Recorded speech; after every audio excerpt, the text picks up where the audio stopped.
प्रिय विद्यार्थियों, आइए अब हम समझते हैं समस्थानिक, समप्रोटॉनिक, समभारी और समन्यूट्रॉनिक। बहुत सिंपल है। समस्थानिक या समप्रोटॉनिक, आइसोटॉप्स जिसको कहते हैं। देखिए, ऐसे परमाणु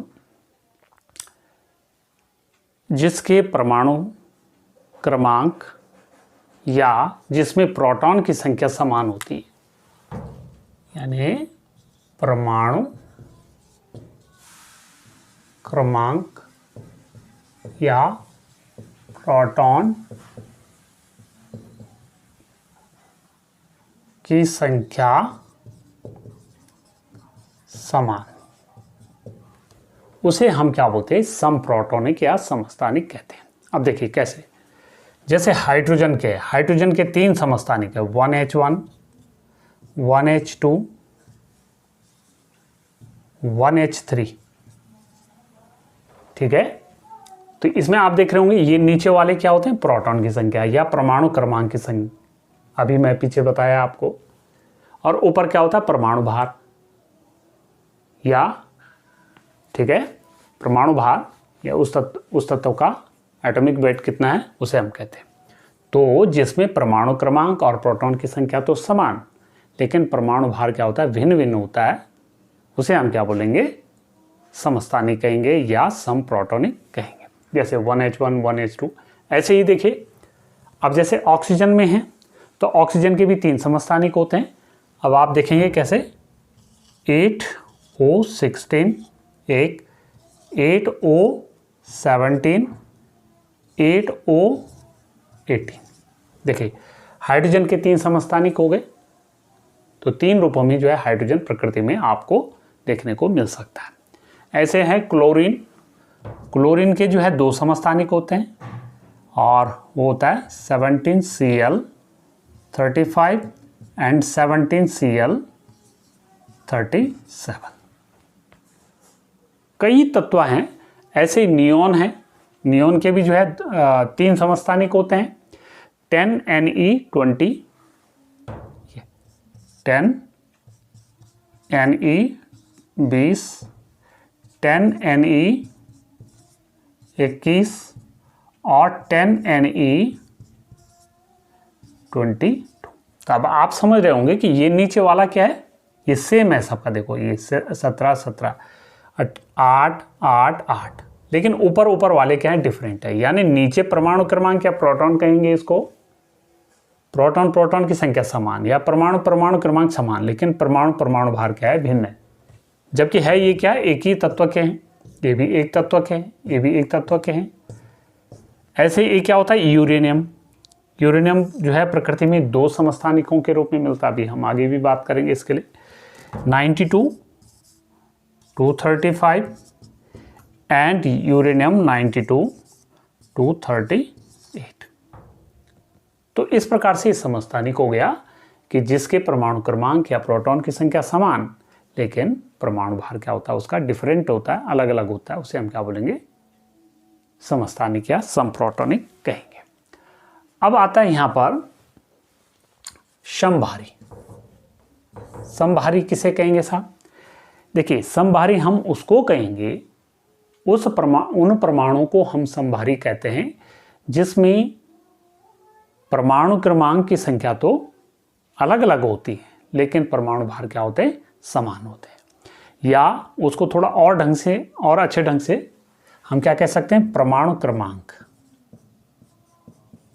परमाणु भार समान होगा इसमें। देखिए, शॉर्टकट आप ऐसे भी याद रख सकते हैं। और परमाणु क्रमांक या प्रोटॉन की संख्या भिन्न होगी, यानी प्रोटॉन की संख्या अलग अलग होगी। अब देखिए कैसे। अब हम इसके एग्जाम्पल समझते हैं। जैसे हम बात करें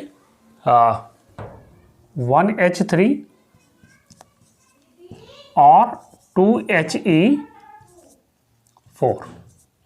आप देखिए ये हाइड्रोजन का जो ट्राइटियम है और अल्फा कण है या हीलियम नाभिक है, ये क्या है, दोनों समभारी हैं। अब आप बोलेंगे साहब कैसे? नहीं, एक सेकंड, अल्फा कण का भी ये समभारी, क्योंकि आप देख रहे होंगे इसमें देखिए परमाणु भार, इसका भी 3 है, इसका भी 3 है। अब आप बोलेंगे साहब 2He4 लिखते थे, लेकिन हीलियम के भी समस्थानिक होते हैं। 2He4 होता है, एक 2He3 होता है, एक 2He4 होता है, ठीक है ना। तो जो 2He3 जो समस्थानिक है उसका, हीलियम का, वो क्या है, हाइड्रोजन के तीसरे समस्थानिक यानी 1H3, जिसको हम क्या बोल रहे हैं, ट्राइटियम कह रहे हैं, वो जो है अल्फा कण या हीलियम नाभिक के जो समस्थानिक है उसके साथ क्या है, समभारी है। देखिए 1H3 2H3, ठीक है। ऐसे ही हम दूसरा क्या कह सकते हैं, थोड़ा इसको इधर से साफ कर लेंगे। ऐसे हमारे पास एक जोड़ा ये हो गया। दूसरा जोड़ा क्या हो सकता है, जैसे एक हो सकता है कार्बन के भी जो है समस्थानिक होते हैं, या हमें लिखा नहीं है, 6C14 और एक होता है 7N14। देखिए 6C14, अब आप बोलेंगे 6C तो 12 भी होता है। हाँ, कार्बन के 3 समस्थानिक होते हैं, 6C12, 6C13 और 6C14। तो 6C14 7N14 यानी नाइट्रोजन के साथ ही क्या है, समभारी, ठीक है। ऐसे हम क्या कह सकते हैं, जैसे 8O17 एंड 9F17, यानी ऑक्सीजन का जो ये 8O17 है, ये जो है फ्लोरीन 9F17 के साथ क्या, समभारी, क्योंकि देखिए इनके बाहर क्या है, समान है, तो समभारी हो। एक बात, अब बात करते हैं सम न्यूट्रॉनिक की, या मुझे लगता है समझ गए होंगे। तो इस प्रकार से ये था। अब सम न्यूट्रॉनिक क्या होता है, इसको भी समझ लेते हैं। तीसरा, सम न्यूट्रॉनिक यानी आइसोटोन जिसको कहते हैं। ये आइसोटोन्स क्या हो, आइसोटोन्स हम उसको कहेंगे कि जिनमें क्या होता है, जिन परमाणु में न्यूट्रॉन की संख्या समान होती है, प्रोटॉन की संख्या उसमें अलग होगी, परमाणु भार भी अलग हो सकते हैं, ठीक है, इलेक्ट्रॉन की संख्या अलग होगी, परमाणु क्रमांक अलग होंगे, लेकिन बात ध्यान में रखनी है, इसमें केवल क्या होगा, न्यूट्रॉन की संख्या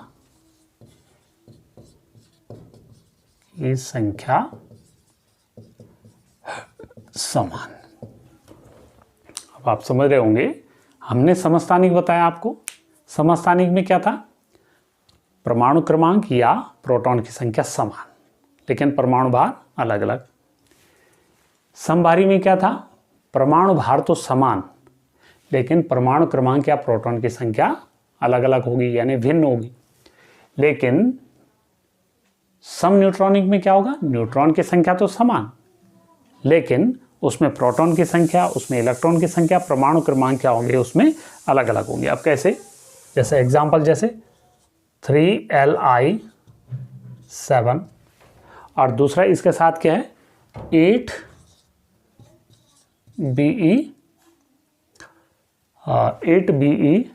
नहीं, सॉरी गलत हो गया, 4Be8। अब यहाँ पर देखिए, इसमें न्यूट्रॉन की संख्या समान है। कैसे, न्यूट्रॉन कैसे निकालते हैं, परमाणु भार से हम परमाणु क्रमांक को घटाते हैं, परमाणु भार से परमाणु। अब देखिए 7 में से 3 गया, न्यूट्रॉन कितने हो गए इसमें, 7 - 3 = 4। इसमें कितने हो गए न्यूट्रॉन, 8 - 4 = 4, ठीक है ना। तो यानी यहां पर न्यूट्रॉन की संख्या क्या है, समान है। क्लियर। दूसरा, ऐसे हम दूसरा एग्जांपल ले सकते हैं, जैसे एक एग्जांपल ये हो सकता है, दूसरा एग्जांपल क्या हो सकता है, 1H3 और 2He4। अब इसमें देखिए न्यूट्रॉन कितने हो गए, 3 - 1 यानी 2। इसमें कितने हो गए न्यूट्रॉन, 4 - 2 माने 2, है ना। तो इसमें भी न्यूट्रॉन 2 हो गए, इसमें भी 2 हो गए, यानी ये क्या है, सम न्यूट्रॉनिक है। ठीक है, तो ऐसे हम दूसरा एक एग्जांपल और लिख देते हैं। जैसे तीसरा एग्जांपल मैं लिख रहा हूं, 11 Na23 and 12 Mg24, यानी मैग्नीशियम और ये सोडियम। अब इसमें आप देखिए, यानी इसमें प्रोटॉन कितने हो गए, 23 - 11 यानी 12 बच जाएगा।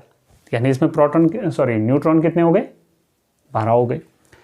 इस मैग्नीशियम वाले में 24 - 12 यानी 12 आ गए, यानी इसमें भी 12 हो गए और इसमें भी कितने हो गए, 12। तो यानी ये क्या हो गए, सम प्रोटॉनिक, सम न्यूट्रॉनिक। तो इस प्रकार से ये चीज़ें क्या है, सम न्यूट्रॉनिक। तो सम न्यूट्रॉनिक में न्यूट्रॉन की संख्या समान है। तो इस प्रकार से ये था आपका समस्थानिक आइसोटॉप्स जिसको बोलते हैं, समभारी आइसोबार्स एंड सम न्यूट्रॉनिक। तो अधिकांश बच्चे कंफ्यूज कर जाते हैं, समभारी को समप्रोटॉनिक कर देते हैं, यानी समस्थानिक बोल देते हैं, समस्थानिक को समभारी बोल देते हैं या सम न्यूट्रॉन बोल देते हैं। तो कंफ्यूज ना हो तो इसको ज़रा आप प्रैक्टिस कीजिए, तो मुझे लगता है आपको समझ में आ जाएगा। तो चलिए मिलते हैं फिर आगे नई वीडियो के साथ, तब तक के लिए आप सभी का थैंक यू।